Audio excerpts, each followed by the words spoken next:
This video is sponsored by World Anvil.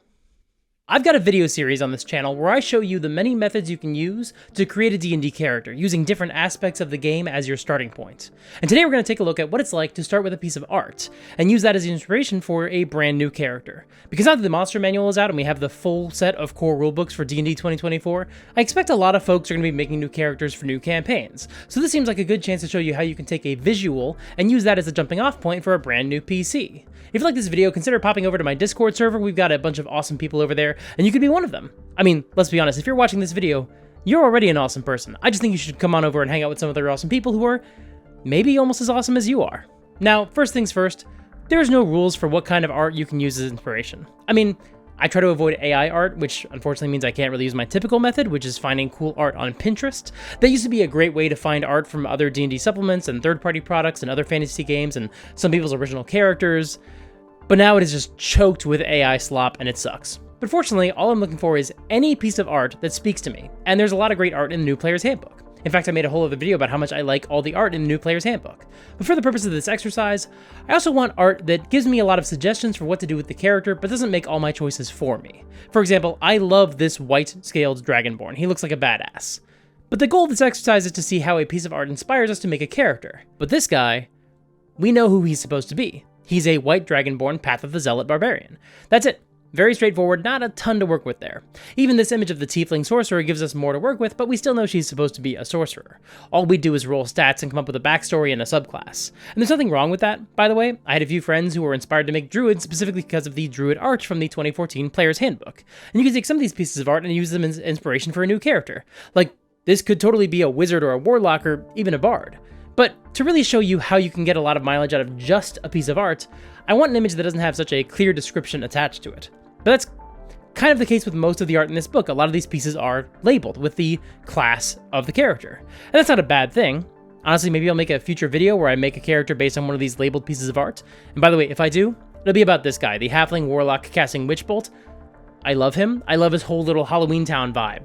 But like I said, the point of this exercise is to find a piece of art that is just a piece of art, and figure out their vibe, so nothing with any labels, no hints about the character's build. Thankfully, there is a fantastic piece of art that gives us a pretty clean template. This armored tiefling from the Species chapter. She's a badass looking character, and there's no description that makes all the choices for me, but there's still a lot of distinctive choices within the art, which can help guide the character creation process. Based on the horns, I'd guess she's either meant to be an infernal or chthonic tiefling, and I like that flexibility. But we also shouldn't worry too much about the specific rules about each subspecies. For example, the description of the different types of tieflings also mentions that infernal tieflings have tails. So you'd think if you want to play a tiefling with a tail, you should be an infernal tiefling. But the infernal and abyssal tiefling descriptions mention that they have horns, but the chthonic tiefling description doesn't mention horns, but the art clearly demonstrates that they do have horns. So honestly, just flavor your tiefling however you want, and then pick the subspecies that gives you the best stats for what you want to do. And don't worry about following these specific rules laid out, because they're not necessarily terribly consistent, and they don't really matter. Now, for this character, her vibe tells me she's kind of reckless. Probably because there's a bunch of broken tables and dishes around her. She kind of seems like a bull in a china shop, like this tank that just bumps into things a lot, based on the wreckage around her and the dents in her armor. So let's make her an infernal tiefling, because she'll get the ability to cast darkness at level 5, and I just think that's kind of funny, that she bumps into things a lot or rams into things, and she'll also be able to cast darkness at higher levels. I don't see any holy symbols on her armor, so we're going to go with the fighter instead of a cleric or a paladin. You don't have to go that way, but that's just where I'm drawn by this art. No pun intended. For skills, we'll give her athletics and intimidation. She's just a big brute. She has a sword on her back and a dagger on her belt, but look at her, she's clearly squaring off with someone in a brawl or something. She's not afraid to use her fists. So for her fighting style, we're going to give her unarmed fighting. For weapon masteries, we'll choose the ones that match the weapons we see on her, longsword and dagger, and I guess we'll go with light crossbow for our third, so she has a ranged option. I know if I was smart, I'd optimize the character by giving her a fighting style that synergizes with the weapons that I just chose, but whatever. I like the idea that she defaults to using her fists. I think that's neat. Plus, if we stick with just the longsword, then when she hits level 4, she can take the grappler feat and use one hand to hold down her enemies and use the longsword to still attack them, and that sounds fun as hell. For her background, we're going with guard. Her armor has a purple cape plus some ornate bronze or brass or gold elements, so I like the idea that she was maybe a palace guard at some point. This gives us perception, and we'll also take insight. Maybe she's surprisingly good at reading people. We'll make her proficient with dice. Maybe she's got a gambling problem. That would explain why she's in a bar fight in her picture. Maybe that happens to her a lot. And she gets the alert feat, which is pretty cool. So let's figure out her backstory. She's an adventurer, so she's clearly not a guard anymore. So what happened? Throughout the past month, I've been watching some reactions to the early seasons of Game of Thrones, and now I'm thinking of 2 Kingsguard members who lost their jobs. One was Barristan Selmy, who was fired when someone new took the throne and just didn't want him around anymore. The second is Brienne of Tarth, who lost her job when the man she was protecting no longer needed her anymore. Should I be worried about spoilers for Game of Thrones? I know it was 14 years ago, but you know what? Honestly, if you haven't seen the first 4 seasons, you should go watch them. That show was really good for a while before it got really bad, so I won't spoil anything here. I'm gonna keep things vague. But both these characters inspired me with the idea that this character didn't quit, she was let go. She's still wearing her armor, so I think maybe she had to go on the run. But she also doesn't seem super dour, you know? She seems like she's having a good time. So maybe nobody actually died, she's taking whatever happened to her in stride. Like maybe she still has something to live for. So maybe she found out about a conspiracy. She discovered that the chief advisor to the king is actually the leader of a cult, and was planning to use black magic to orchestrate a coup. And after finding this out, our hero went on the run. But she's not haunted by death or anything like that. So maybe whoever she's meant to protect, she's still protecting them. That's what I'd pitch to the rest of the group. I'd ask if anyone wanted to be the prince or princess she was assigned to protect, and the 2 of them are on the run, looking for allies and resources that can help them retake their home kingdom. So they've got a good excuse to hang around and go on adventures for a while until they feel like they can take on some powerful magic users, maybe not until level 7 or 10 or something like that. And if the GM wants to introduce the storyline earlier, there's lots of opportunities for them to encounter assassins or monsters that have been sent after them. So, okay, she's still protecting a noble and working to put them back on the throne. It's safe to assume that she's a lawful character. And if we look at the trait of personality traits by alignment, I could just roll to choose one, but instead I'll just select one that jumps out at me. She's loyal. And I think she's probably not lawful neutral, because she doesn't just obey the law because it is what it is. She's not only committed to her oath, she also cares about who is in charge. So we'll say she's lawful good, and I'll choose the trait honest, because I can imagine she's someone who is actually kind of brutally honest at all times. I don't picture her as the classic chivalric knight in shining armor. She's still kind of a screw-up. She likes to drink and gamble, and she will do both to excess. Maybe she also indulges in carnal delights when she gets rowdy. But she's also loyal to the royal she's protecting, and she wants to return them to the throne, so she's essentially lawful good, despite not having the vibe we typically associate with that type of character. And that would be a fun juxtaposition. I think that would be fun to play at the table.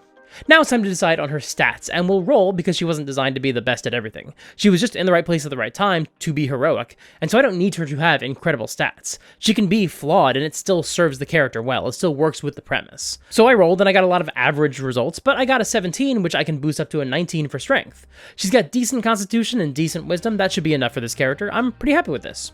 Now let's bump her up to level 3 and choose a subclass. I'm going to go with the Battle Master. Now I know the flavor of the Battle Master says that they're students of battle, like they're studied experts in warfare, but I think you could reflavor it so she just knows how to fight dirty. And so let's pick the Battle Master maneuvers that kind of reinforce that idea. Ambush allows her to add a superiority die to initiative or stealth checks, combine that with her alert feat, and she's going to be very hard to surprise. I like that. Remember, her one reason for being a hero is that she noticed something nobody else did. She has a surprisingly good sense for danger. Not incredible, she still has no dexterity bonus to add to initiative, but again, that just kind of helps reinforce the idea that she was just in the right place at the right time, almost due to pure luck. She's not always able to act so fast, which is why she doesn't have a great initiative bonus, but sometimes she gets lucky, thanks to advantage. Next maneuver, Bait and Switch. This allows her to switch places with someone and add a superiority die to their AC. Perfect for protecting someone who you want to keep dragging all over the countryside and into taverns and, by extension, bar fights. You gotta be able to get them out of danger quickly. And for the third and final maneuver, we'll take Pushing Attack. She can add a superiority die to her damage, and the target makes a strength save or gets pushed 15 feet away. Again, this is her solution to getting bad guys away from the noble she has sworn to protect. She just yeets the thugs away. And now it's time for the final few details. For her proficiencies, we'll take Survival, since she's on the run, and Smith's Tools, since she clearly needs to patch her armor sometimes.